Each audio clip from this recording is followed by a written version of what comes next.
그 헝가리 병사들이 눈보라를 만나서 조난을 당하게 됐습니다. 만년설이 쌓여 있는 곳인데 거기에서 이제 길을 잃었으니까 잘못하면 죽는 겁니다. 이틀 동안 눈밭에서 길을 찾지 못하고 그러다 보니까 너무 춥고 굶주림에 병사들은 살아야 되겠다는 의지조차 점점 다 놓게 됩니다. 그런 와중에 어떤 한 병사가 뭔가를 하나 찾게 돼요. 그게 뭐냐? 자기 주머니에 저 깊이에 낡은 지도가 하나 있는 것을 발견해내는 거예요. 그 사람들이요, 아, 나 이제 죽게 되나 봐 하면서 다 자포자기하는 그 상황이 됐는데 그 지도를 탁 찾게 되니까, 아, 우리 이제 살았어. 이대로만 가면 돼 하는 한 줄기 희망이 생기는 거예요. 그래서 그 희망의 끈을 놓지 않고 길을 찾고 찾아가지고 결국에 구조가 되게 됩니다. 본대로 복귀해가지고 따뜻한 물에 목욕을 하고 따뜻한 밥을 먹고 이제 그렇게 됐어요. 근데 그런 후에 모든 병사들이 놀라운 사실 하나 알게 돼요. 자기들이 그 자포자기 완전히 살 의욕을 다 놓았던 그때 발견했던 그 지도가, 우리에게 희망을 줬던 그 지도가 사실은 그 지역에서 2000km나 떨어진 피레네 산맥의 지도였대요. 영 다른 곳의 지도를 가지고 희망을 품고 살았던 것이죠. 태종사님은 요음품 12장에서 말씀하시기를, 희망이 끊어진 사람은 육신은 살아있으나 마음은 죽은 사람이니 살도음을 행한 악인이라도 마음만 한번 돌리면 불보살이 될 수도 있지만은 희망이 끊어진 사람은 그 마음이 살아나기 전에는 어찌할 능력이 없나니라. 그러므로 불보살들은 모든 중생에게 큰 희망을 열어주실 원력을 세우시고 세세생생 끊임없이 노력하시나니라. 교도님들은 마음속에 한 줄기 희망이 있으세요? 없으세요? 있습니다. 있어요? 네, 자신하고 다 있으시네요. 다행입니다. 다행입니다. 우리 원불교가 세계적인 주교가 되고 이 세계를 선도해서 정신개벽, 낙원 건설의 그 사명을 완수할 것을 믿습니까? 네. 예, 그런 희망이 있습니까? 네. 그러면 우리 원불교는 살았습니다. 그런데요, 이 한 줄기 희망에는 두 가지의 종류가 있어요. 하나는 어떤 희망이냐? 첫째는 욕심에 기초한 희망이에요. 그리고 둘째는 뭐냐? 사실에 기초한 희망입니다. 욕심으로 희망을 품는 사람이 있는가 하면 정말 사실에 기초해서 실답게 희망을 품는 사람이 있어요. 어떤 사람이 그 원을 이룰까요? 사실에 기초해서 실답게 희망을 품고 실답게 노력해 나가는 사람에게, 그 사람에게 결국 종국의 그 원이 이루어지는 결과가 돌아옵니다. 아까 그 사람들은 한 줄기 희망으로 살았는데 그 한 줄기 희망이 된 것이 근거가 사실은 없었어요. 빈약했어요. 그럼에도 불구하고 그 희망 한 줄기로 살아났는데 그거는요, 어쩌다가 있는 경우예요. 사실은. 근데 인생은요, 어쩌다 한 번으로 될 수가 없어요. 오래오래 계속 살아야 되니까 어쩌다 한 번으로는 될 수 없고 사실에 기초해서 실답게 살아나가야, 희망을 품고 살아나가야 정말 우리 모두가 바라는 그 최종 목적지에 도달할 수가 있습니다. 선생님, 이게 뭡니까? 죽비죠. 요거를요, 저기 광안대교 가서 딱 놔버려요. 그럼 어떻게 됩니까? 예? 떠요? 쓰레기. 예. 쓰레기가 돼요? 아니, 광안대교 앞에서 놔버린다니까, 이렇게 딱 놔버려요. 예, 쓰레기가 되는 것도 맞는 말입니다. 맞는 말인데, 떨어지겠죠. 그렇죠. 떨어지겠죠. 둥둥 떠 있는 것은 욕심입니다. 그러면, 부자가 가서요, 광안대교에서 딱 뛰어버려요. 그럼 어떻게 돼요? 안 떨어질까요? 떨어질까요? 떨어져요. 가난한 사람이 가서 탁 뛰어요. 그러면 떨어질까요? 그냥 있을까요? 떨어져요. 저처럼 잘생긴 남자가 와서 뛰면 떨어질까요? 안 떨어질까요? 김혜같이 예쁜 여자가 와서 또 뛰었어요. 그러면 떨어질까요? 안 떨어질까요? 예. 바람이 저도 날아가서 떨어지죠. 왜 물건을 놓나, 사람을 놓나, 예? 동물을 놓나, 광물을 놓나, 잘난 사람을 놓나, 못난 사람을 놓나, 남자를 놓나, 여자를 놓나, 다 똑같이 어떻게 돼요? 떨어져요. 왜 똑같이 떨어질까요? 맞아. 이 물리 세계에는 물리 세계를 관장하는 물리의 법칙이 있어요. 진리가 있어요. 그 원칙에 의해서, 그 이치에 의해서 누구나 똑같이 평등하게 그 원칙의 지배를 받게 되는 거예요. 물리 세계에 물리 법칙이 있듯이 우리 인생과 이 우주에는 인생과 우주의 근본 원칙, 근본적인 진리가 있어요. 그 진리는 부처님이나 중생이나 잘난 사람이나 못난 사람이나 나이 먹은 사람이나 나이 없는 적은 사람이나 누구에게나 평등하게 다 평등하게 적용이 돼요. 우리가 한 줄기 희망을 갖고 그 희망을 이루게 살아가되 그 희망이 어떤 희망이 돼야 돼요? 인생과 우주의 그 진리의 바탕에서 사실의 기초에서 희망을 품을 때 우리는 그 바라는 원을 이룰 수가 있고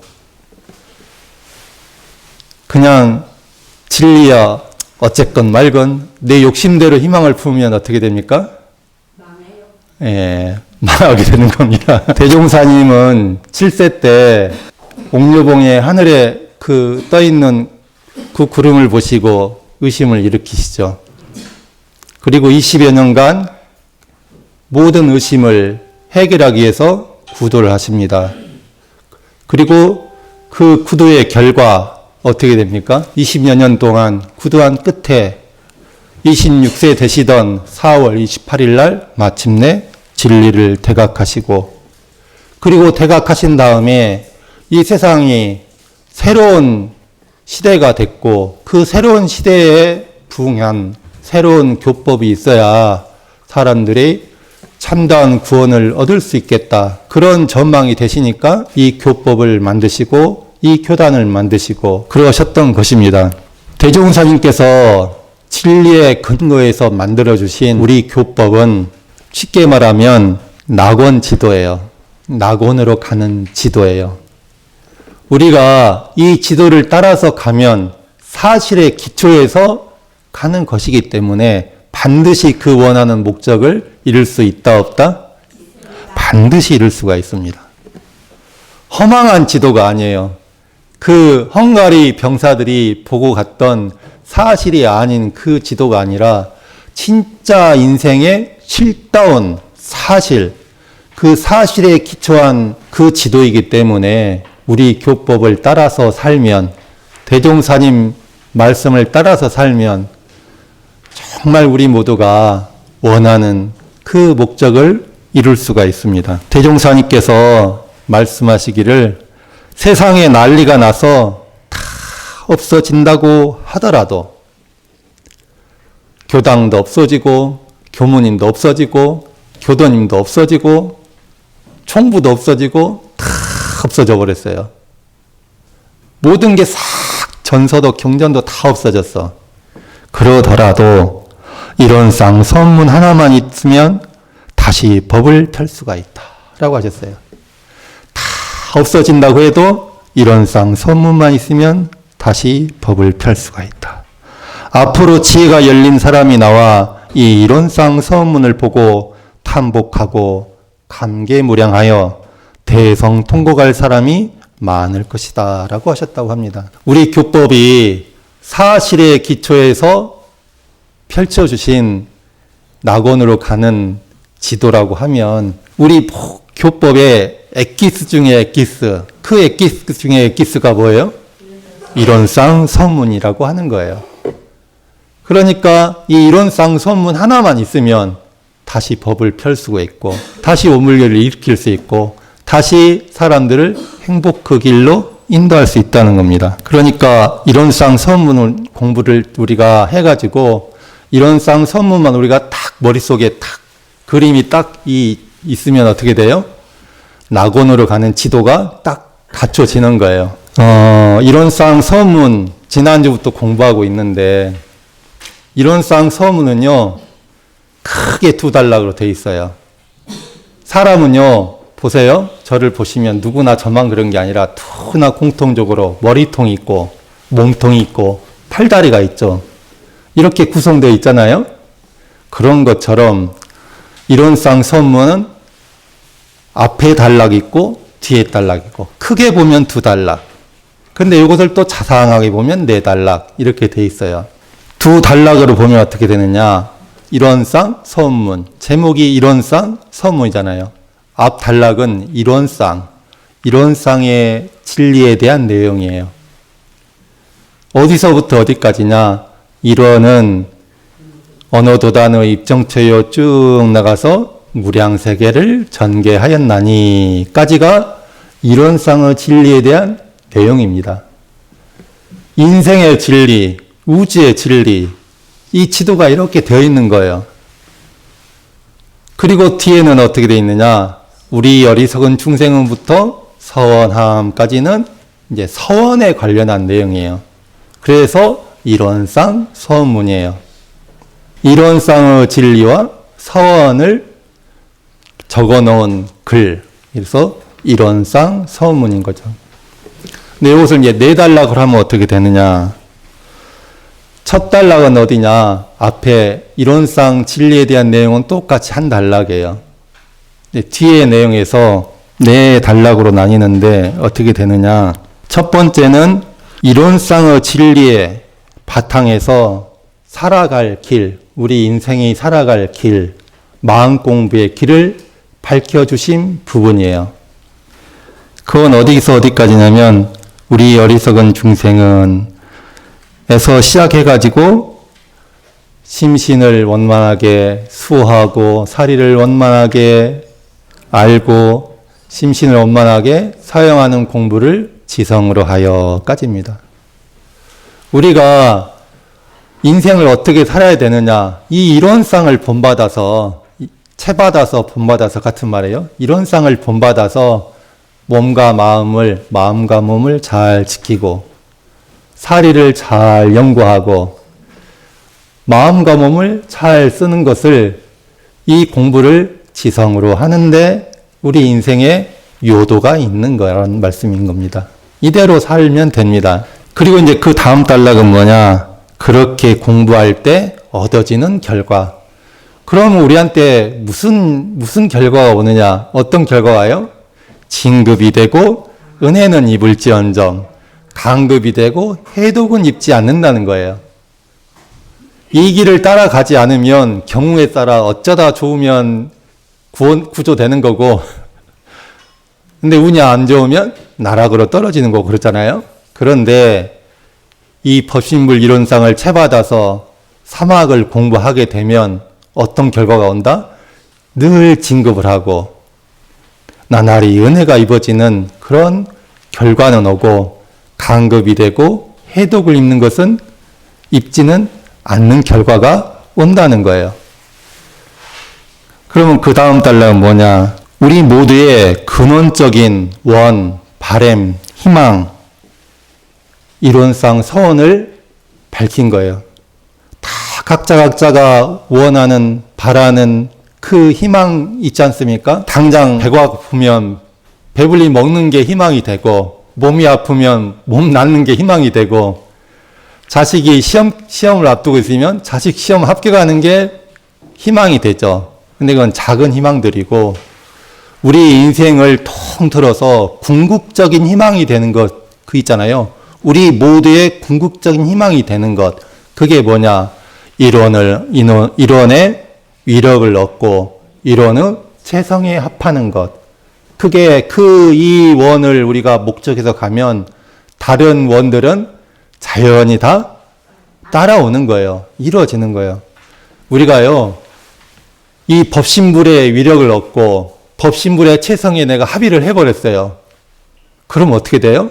건강도 오게 되고 부도 오게 되고 관계도 상생의 관계가 되고 우리 가정도 행복한 가정이 되고 그렇다는 거예요. 작은 거 우리가 그때그때 이 목적하지만 정말 우리 모두의 가장 근원적인 궁극적인 이 원, 이론의 위력을 얻고 이론의 체성에 합하는 이 원을 중심에 두고 이 원을 쫓아서 살게 되면 다른 원들은 자연히 이루어진다 이 말씀입니다. 그러니까 우리가 이 원을 가져야겠어요? 안 가져야겠어요? 다 갖고 계시죠?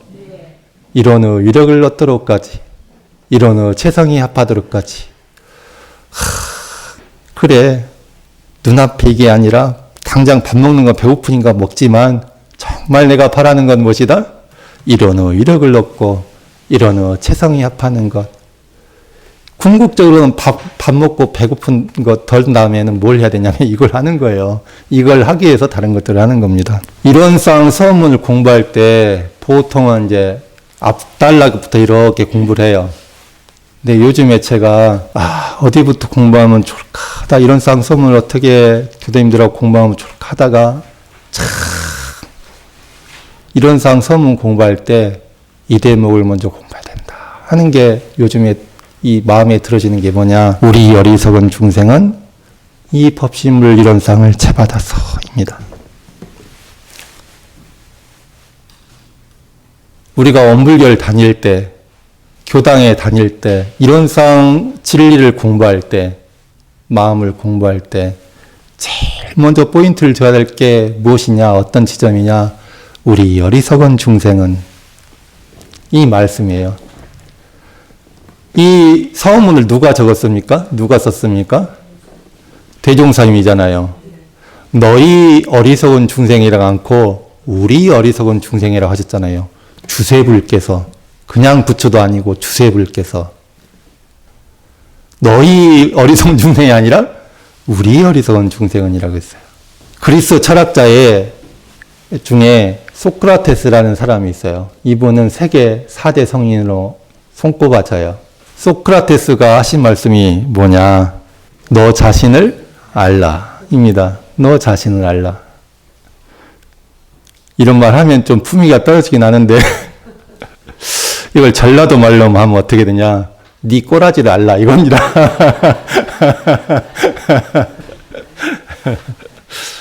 네. 근데 너 자신을 알라고 그랬잖아요. 너 자신을 알라. 아마 소크라테스는 사람들한테 이렇게 하긴 했지만 그 순간순간마다 이 손가락의 방향은 자기를 가리키고 있을 거예요. 아마. 소크라테스야 너 자신을 알라. 이러기 때문에 이 세계적인 경종이 되는 겁니다. 근데 너 자신을 알라의 그 너는 어떤 너일까요? 그 나는 어떤 나일까요? 무지, 알지 못하는 자신을 알라는 겁니다. 당시에 기라상 같은 철학자들이 있었어요. 그래가지고 이 광장에 나와서 자기 이제 아는 것을 말하는 거예요. 지금도 한국에서 얼마 잘난 그 철학자들 많을 거 아닙니까? 잘난 사람들, 철학자뿐이 아니라 그 사람들한테 찾아가서 너 자신 알아? 야, 네 꼬라지를 알아? 이런 거예요. 근데 사람들이 결국에 소크라테스와 대화를 하면 그렇겠습니다. 이렇게 되는 거예요. 네, 삼파술이라는 대화법을 통해서 내가 모르는구나, 나는 모르는구나 하는 그 지점에 도달하게 해 주신 겁니다. 그걸 무지에 대한 자각이라고 합니다. 무지에 대한 자각. 다른 말로 하면 모르는 나를 알게 된다는 거죠. 깨달음이라는 말 하잖아요. 이 깨달음을 유교에서는 지라고 해요. 알지자, 알매 이르는 공부를 하자고 해요. 이 불교는 깨달음이라고 말합니다. 또 다른 말로 불교에서 지혜라고 하죠. 이 지혜, 깨달음 여기에 이르려면 뭘 갖춰야 되느냐? 나는 모른다. 나는 모른다. 이 지점에 입각을 해야 된다는 거예요. 공부를 처음 시작할 때도 어떤 걸 갖춰야 돼요? 나는 모르는구나. 나는 몰라. 근데 마음 공부를 해서 정말 깨달음의 알매 이르게 됐어요. 그러면 그때 이 시민 마음자리는 어떤 마음자리냐? 아, 그때도 나는 모른다. 오직 모를 뿐. 이 지점에 서게 됩니다. 공부를 처음 시작할 때도 제대로 마음 공부의 길에 들어서려면 어떤 지점에 이르러야 된다고요? 나는 모른다. 이 마음을 갖춰야 돼요. 공부를 완성했어요. 완성하면 또 어떤 마음이에요? 나는 모른다. 예. 교도님들, 이게 뭡니까? 네? 네? 이게 뭐예요? 그러면 안 된다니까요? 모릅니다. 모릅니다. 네. 저는 누굽니까? 맞아요, 그거예요. 네. 옆 사람 봐보세요, 옆 사람. 이 사람 누굽니까? 모릅니다. 네, 그래야 돼요. 모릅니다. 그 마음이 됐을 때 우리가 비로소 공부가 시작이 되고 그 마음이 완전히 되면 우리가 공부를 다 깨달음의 경지에 도달하게 되는 거에 됩니다. 조주라는 큰 스님이 있었어요. 어디 절집인 어디 가면 끽다거라는 말이 있어요. 끽다거. 차나 한잔 하시게. 그 법문 많이 아시죠? 끽다거. 근데 조주 스님한테 젊은 수행자가 찾아왔던가 누가 찾아가지고 돌을 물었어요. 그러니까 차나 한잔 하시게. 이 법문 유명하잖아요. 차를 두고 오면 따라주잖아요. 차를 따라주는데 웬걸? 찻잔에 이미 채워졌는데 계속 넘치는데 계속 딸고 있는 거예요. 왜 그랬을까요? 찬물이 넘쳐요. 칼칼칼칼 넘쳐서 다상이 다 넘치고 방바닥까지 흘러내리고 그러는데 그러거나 말거나 차를 계속 딸고 있는 거예요. 비워야 차는 거예요. 비우지 않고 가득 차 있으면 채울 수가 없어요. 스승이 아무리 가르쳐 주려고 해도 눈 감고 귀 감고 마음 문을 닫아버리고 나 잘났네, 나는 이걸로 할라네 이러고 있으면 어떻게 돼요? 예, 그 법이 담아질 수가 없어요. 모른다는 것은 나라는 것을 찻잔 속에서 탁 비워내야 진짜 모르는 거예요. 내 생각, 내 입장, 내 주장, 내 하고 싶은 거, 내가 맞다고 생각하는 걸 탁 비워내야, 그래야 그 법이 건널 수가 있는 거예요. 그래서 신성품에 보면 도가에서 제일 먼저 보는 것은 그 사람이 얼굴이 잘생겼냐, 집안이 어떠냐, 학벌이 어떠냐, 얼마나 IQ가 높냐 이런 거 보는 거 아니에요. 뭘 봐요? 신성을 먼저 봐요. 신성. 신성이라는 게 뭡니까? 나는 모릅니다. 나는 아는 것이 없습니다. 스님께서 하란 대로 다 하겠습니다. 그래야 그 법이 담기는 거예요. 나는 이쪽으로 꼭 갈 겁니다.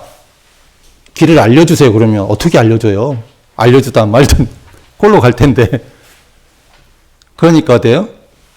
우리 어리석은 중생은, 내가요 어리석은 중생, 나는 모른다. 이 입장이 돼야, 그런 입장이 돼야 어때요? 법신불 이론상을 채받게 되고 대종사님 가르침을 채받게 되고 그렇게 되는 것이죠. 어떤 교도님이 입교를 하셨는데 입교식 하면 우리 엄지아님도 입교식 하셨을 때 이 식계문을 받았잖아요. 법의 등급에 보통급에 뭐라고 써 있느냐? 식계문을 받아 지키며 라고 돼 있어요. 받아 지키며. 대종사님이 이미 줬어요. 이론상행, 사언사요, 사막팔조, 훈련법, 계문 다 줬어요. 그런데 내가 받질 않으면 그 법이 건네요, 안 건네요? 어리석은 중생이야, 나는 모른다. 대종사님은 이때 어떻게 하셨을까? 대종사님이 정전에서 어떻게 하라고 하셨나. 그래야 그 법이 바다 건너지지. 저기다 던져놓고 자기 생각대로 살아. 그러면 어떻게 돼요? 그 법이 다 건네지지 못하는 거예요. 그러니까 어떻게 해야 돼요? 우리가 대종사님 법을 받아가지고 우리가 부처님이 되려면 이론상의 진리를 채받아서 이론의 위력을 얻고 이론의 체성에 합하려면 어떻게 해야 돼요? 다 압니다. 이래야 돼요. 모릅니다. 이래야 돼요. 네, 모릅니다. 그래야 돼요. 아니, 모릅니다. 하라 했더니 나중에 교문이 뭐라 했는지 모릅니다. 이렇게만 하면 안 되고. 본질을 알아야 돼요. 본질이 무슨 뜻인지 아시겠죠? 중앙 중도 훈련에 가면 성산 성정철 법사님의 법문이 하나 있어요. 액자가. 근데 그 액자를 보면요. 글씨가 되게 못 썼어요. 아, 그래서 그 법문을 보고, 아, 나도 글씨 못 쓰는데, 저는 글씨 못 쓰고요. 그림 못 그리고, 춤 못 추고 그러거든요. 되게 자신감이 올랐어요. 근데 그 글씨가 뭐냐, 세로로 이렇게 써 있는데, 딱 2줄이에요. 내용도 참 단순해요. 근데 가슴에 팍 와서 꽂혀요. 오늘도 나를 놓고, 내일도 나를 놓자. 오늘도 나를 찾고, 내일도 나를 찾자. 좋죠? 한번 해볼까요? 오늘도 나를 놓고 내일도 나를 놓자. 오늘도 나를 찾고 내일도 나를 찾자. 이 도가에 들어와서 이론의 위력을 얻고 이론의 체성이 합하려면 내가 죽어버려야 돼요. 그래야 내가 살아요. 지금까지 내가 죽어버려야 새로운 내가 살아요. 구인 선지님이 죽어버리니까 새로 거듭나셨잖아요. 어제까지 그 이름을 가진 나는 죽어버리고 새 이름으로 다시 살아야 내가 거듭나게 되는 거예요. 탐진치로 사는 내가 죽어버려야 공저경지에 내가 살아나는 거예요. 상극으로 사는 내가 죽어버려야 상생으로 살아가는 내가 태어나는 거예요. 원망하는 내가 죽어버려야 감사하는 내가 태어나는 거예요. 그러려면 어떻게 되느냐? 나를 놔버려야 돼요. 내 생각을 놔버려야 돼요. 내 입장을 놔버려야 돼요. 그리고 뭘 세워야 돼요? 저 이론상을 세우고 대종사님 가르침을 세우고 그 길을 따라서 가야 이론의 위력을 얻고 이론의 체성에 합하게 돼요. 그러니까 나는 압니까? 모릅니까? 모릅니다. 예, 모릅니다. 예, 그래야 됩니다. 쥐가요, 쥐약을 먹고 죽어요. 그잖아요. 쥐가 쥐약을 먹고 죽어요. 근데 그거를 어느 날 깨닫게 되고 깜짝 놀랐어요. 쥐만 쥐약을 먹는 게 아니더라고요. 쥐가 왜 쥐약을 먹는지 아십니까? 그렇죠. 쥐 눈에 쥐약으로 안 보이기 때문에 뭘로 보여요? 밥으로 보여요. 맛있는 밥으로 보이니까. 이것이 참 좋은 것이다. 이것이 맞는 것이다. 라고 보이니까 그대로 가는 거예요. 우리가 이게 이롭다고, 이게 옳다고, 그렇게 보이니까 말도 하고 생각하고 주장하고 그러는 거 아닙니까? 남편한테 당신에 이래 하잖아요. 왜 그래요? 그게 옳다고 생각하니까, 그게 맞다고 생각하니까. 근데 알고 보면 그것이 무엇이다? 쥐약일 경우가 엄청나게 많다 이겁니다. 나를 지킨다고 하는 것이 나를 망치는 경우가 참 많아요. 나를 이롭게 한다고 하는 경우가 나를 해롭게 하는 경우가 많아요. 그 왜 그래요? 진리에 맞지 않기 때문에. 사실이 아니기 때문에. 근데 대종사님은 진리를 깨치시고 인생과 우주의 확실한 사실을 아시고 그 사실을 알려주신 거잖아요. 이 사실의 바탕에서 우리가 판단을 하고 말을 하고 생각을 하고 업을 지어 나가면 그 앞길이 탄탄대로겠어요? 괴롭겠어요? 예, 그래요. 그러니까 우리가 나는 모릅니다 하고 참 마음 가운데 이론상을 다 새겨놓고 대종사님 정전의 말씀을 탁 새겨놓고 그 길을 따라서 살려고 노력하고 신분의 성으로 청진하고 정진해야 어떻게 된다? 그러면 지약을 안 먹고 보약만 먹게 된다 이겁니다. 우리 어리석은 중생은 이 법신물 이론상을 채받아서 이 법신물의 길을 따라서 대종사님의 그 가르침의 그 길을 따라서 이런 위력을 얻고 이런 최성이 합하도록까지 서원하고 서원하고 또 서원하면서 우리 기장교당에서 행복한 기장교당, 법다운 기장교당 만들어 갑시다. 이상입니다. 네.